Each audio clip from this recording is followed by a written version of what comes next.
Hey guys, so gusto ko lang magsalita regarding sa issue na nangyayari sa bansa natin ngayon, and as a concerned taxpayer of this country, I think na hindi masama or mali na gamitin ko tong platform ko para i-call out yung mga dapat i-call out.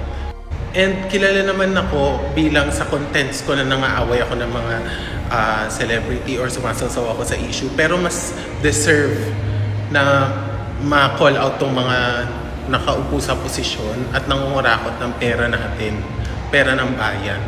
Unang-una sa listahan, yung babaeng kamukha ni Michael V. Hindi ko alam pangalan niya, basta bumili siya ng Rolls Royce na sasakyan dahil sa payong. Hampas ko kaya yung payong sa pagmumukha mo. Bibili ka ng sasakyan dahil sa payong? Ba't di ka na lang bumili ng payong dami-daming mura? Tapos pa British accent ka pa. Kala mo kinaganda mo yan? Nakita ko picture ng pamilya mo. Lahat kayo manas. Lahat kayo maga. Ang tataba ninyo lahat. Kakakain nyo ng pera galing sa pera ng Pilipino.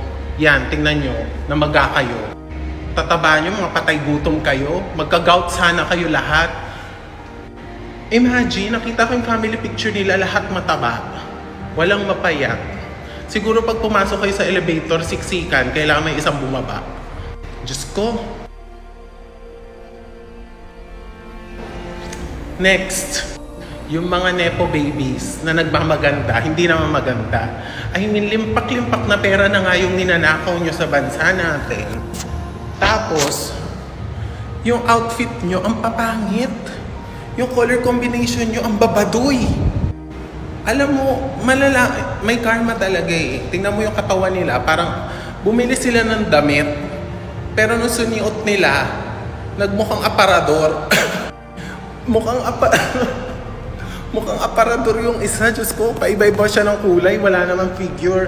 Hindi ko mahanap saan yung bewang, saan yung leeg. Tapos yung isa naman, kamukha ni Squidward sa SpongeBob. Parang tinapakan yung ilong. Ang itim-itim pa. Mas maputi pa yung siko ko sa kanya, oh. Tapos nagmamaganda siya. Alam mo, kahit anong isuot nila, kahit anong yaman at branded na damit at suotin nila, mukha silang muchacha. Mukhang hampas lupa. Hindi ko alam. Mukha silang katulong. Mukhang inday sa bakery na nagdadabog pag inuutusan mo at namimili ka.